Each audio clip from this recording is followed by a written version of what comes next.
It's just the older generation. We need to talk to these youngsters, man. To be honest with you, because they feeling like they ain't got nothing to lose, and it's starting to be a trend where it's cool to just go shoot somebody's neighborhood up for the hood credit, man. But that ain't what it's about, bro.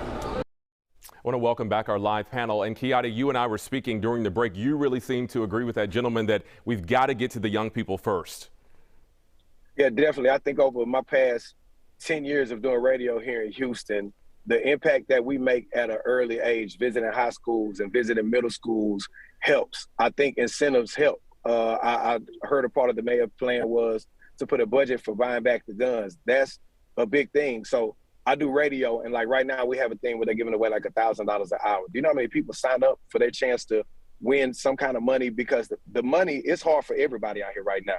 So the fact that they incentivize, and I know I'm not the only one that gets on social media and sees these young kids waving these guns and videos. Man, if your parents could be incentivized to like, go take the little junior gun and go turn it in for some cash, they're gonna do that. They don't want their kids with these weapons anyway. So I think that's an important part. We gotta definitely make sure that we communicate with these kids, because when I talk to teenagers, they tell you what the problem, like, we have to listen, but they will tell you exactly, well, this is why I'm doing this.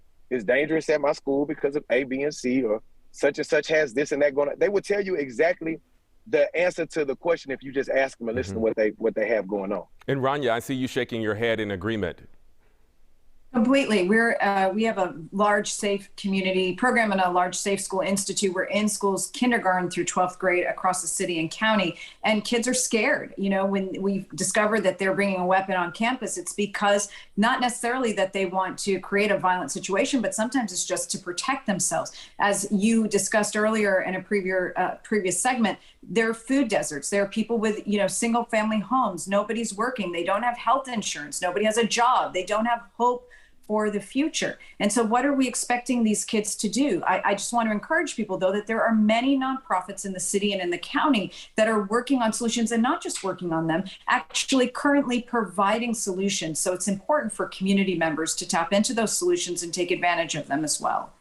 I also want to ask a question to you, Chief Robbins. You know, Sugar Land Police, obviously different from Houston Police Department, but it's a dangerous time right now to be a police officer. We're hearing about all of the violence against officers. The mayor is proposing putting 125 more officers overtime per day here in the city of Houston. But some would say, why do you want to be a police officer in Houston? You arrest these bad guys, they go out, they get out on a bond, they commit more violent crime, they might not even show up to court. So how do you incentivize officers to get out, want to work, and do their job?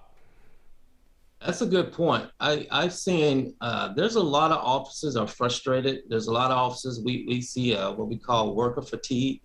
There's just so many things that's going on. Officers feel like in some cases they're not supported. They're not supported in the big picture through the criminal justice system, like we was talking about earlier with subjects getting arrested and getting released really, really quickly.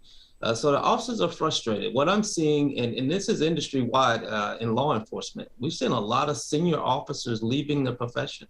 And again, applauding the mayor and the city of Houston, the chief of police for the city of Houston on what they're doing. But when we're seeing senior officers leaving, what we're seeing is experience leaving. And when we're hiring, and we're hiring these new officers, brand new officers, we're going to have a learning curve. We're going to see some errors. We're going to have to really train these officers, give them the tools and the equipment.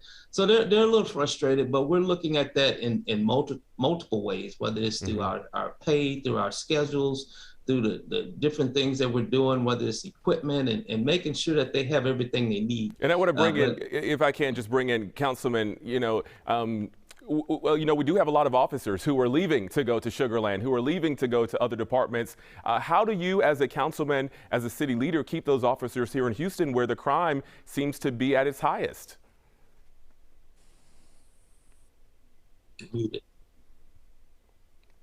Unmute your mic. All right. Are you muted, Councilman? You're muted. Yeah, you're muted.